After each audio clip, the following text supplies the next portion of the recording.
성매매 특별법이 시행된 오늘 0시부터 서울 등 전국 주요 도시에서 성매매 영업 행위에 대한 경찰의 집중 단속이 일제히 시작됐습니다. 성매매를 방지하고 피해자를 보호하기 위해 성매매 특별법이 시행된 지 5년째.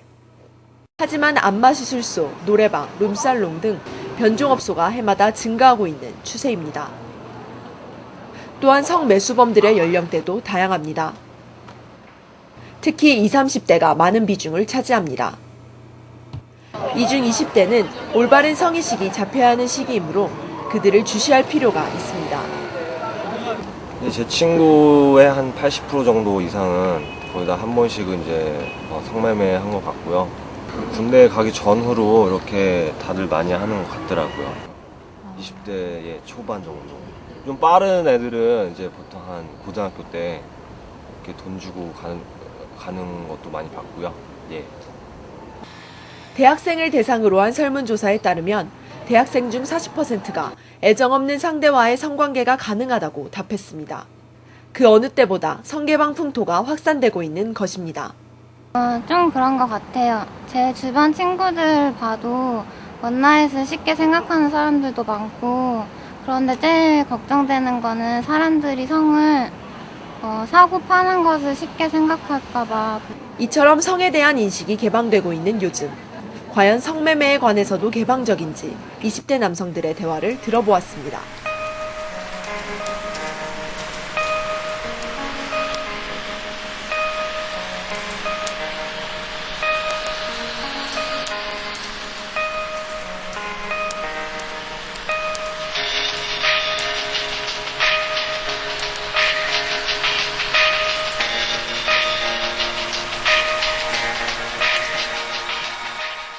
너 성매매가 문제가 된다고 생각한다고? 심각하다고? 성매매가 심각하고 심각하지 않고라는 그런 개념은 아니야, 사실. 왜냐하면 성매매가 심각하고 심각하지 않다는 거는 또 누구 잣대로 봐야 되는데, 다른 나라랑 비교를 할까? 성매매가 왜 문제가 되는지 난 솔직히 모르겠어. 지금 저기 남자 일 친구가 성매매가 문제가 되는지 안 되는지 모르겠다, 이제 이렇게 얘기를 하고 있는데, 인간이 살아가는 데 있어서 물론 굉장히 성은 소중하고 꼭 이제 필요한 거죠. 인간이 기본적인 욕구니까. 그런데 그것을 꼭 돈을 주고 사랑하지 않은 여성을 몸을 산다는 것이, 그것이 꼭 그들에게 필요한가? 그것이 그 남성들에게 얼마나 그들의 그 인간다운 삶에 도움이 되는가에 저는 좀 반문하고 싶어요, 저 친구에게. 성매매가 문제가 되는 거? 일단은 내가 생각했을 땐 그래. 내가 얘네들 입장에서 봤을 때는 솔직히 그 안에서 고용당하는 이제 여자들이 착취를 당한다는 개념으로 보이면은 되게 불쌍해. 아무래도 여자들이고 젊으니까 미용 기술 같은 거 많이 배우고 그러면은 사회에서 나올 때 다 다른 모습으로 살 수 있는 거 같아요. 근데 우리나라에서 성매매하는 인구가 어느 정도 되는 것 같아? 나도 정확하게 몇 명인지 모르는데 통계적으로 봤을 때 지하철 한 칸에 한 명꼴로 있대. 근데 그 사람들을 다 미용 기술을 가르치고 뭐 바느질 기술을 가르치고 다 할 수 있다고? 근데 그리고 또 막 그게 가르쳐가지고 내보낸다고 해도 막 그 포주랑 막 이런 게 막 되게 깡패랑 이런 거 다 연결돼 있는데 그게 다 그렇게 생각하는 대로 사회생활 할 수 있어요? 아니 뭐 자기 신분 숨기고서 뭐 살면은 살 수야 있겠지. 근데 그 사람들이 그렇게 딱 던져졌을 때 맨몸으로 나와가지고 기술 배우고서 나와가지고 돈 한 푼 없이 시작을 해야 되는데 부세어라 금수나처럼 이악물고선 열심히 살 수 있는 사람이 몇 명이나 될까?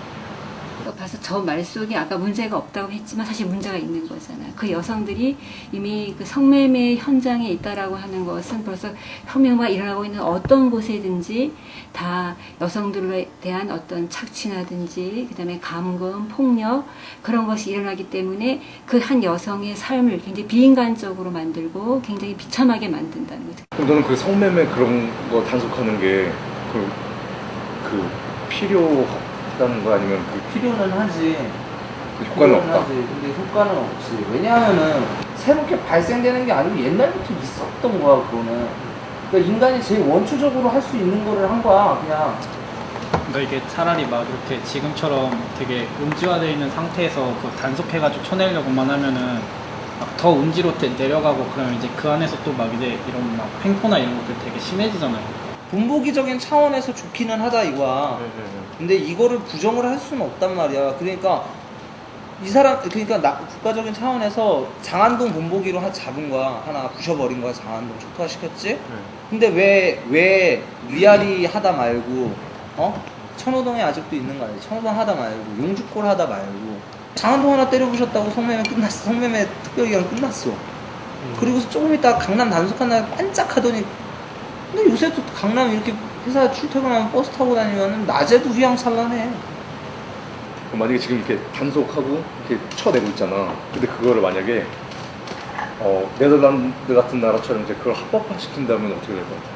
차라리 진짜로 성매매 합법화해가지고 진짜 일주일에 한 번씩 보건소 직원들이 직접 가가지고 검사하고 체계적으로 관리하고 아니면 아싸리 진짜 경제적으로 소외된 지역 있지. 경제적으로 소외된 지역에다가 그런 식으로 만들어. 근데 그러면은 아예 원론적인 문제가 생기지 않을까요? 그러니까 우리 같은 사람은 제외하더라도 그러니까 종교 믿는 사람들이나 그런 도덕적인 사람, 원론적인 입장에서 보면은 나라가 성매매를 합법화하는 거잖아요. 조장하게 된다. 그렇죠.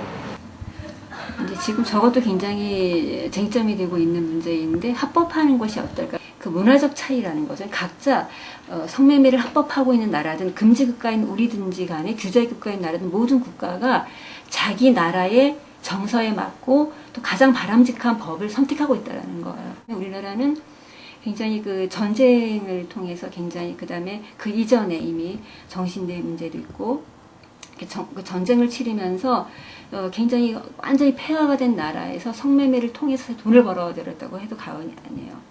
성매매 여성들의 삶을 이렇게 굉장히 이렇게 착취해도 괜찮다라고 하는 문화가 깔려있기 때문에 우리나라를 많이 합법화했다. 그러면 지금보다 몇 배, 몇십 배 더 여성들의 삶을 착취하고 굉장히 그들의 삶을 굉장히 옥죄일 거라는 거죠. 지금 같은 경우에는 막 이렇게 계속 막아놓고 하니까 사람들이 막 자기 심리가 하지 말라고 그러면 더 하고 싶잖아요. 경제적인 관점에서 보면은 그 몸을 하나의 재화로 인정해주는 거 아니에요, 거래에서. 그래서 나도 맨 처음에 그걸 생각했었거든. 그러니까 나는 이만큼 지불할 용의가 있는데 그 사람은 그만큼 받고 그걸 할 용의가 있는 거니까 그게 맞으니까 지금 그게 이루어지고 거래가.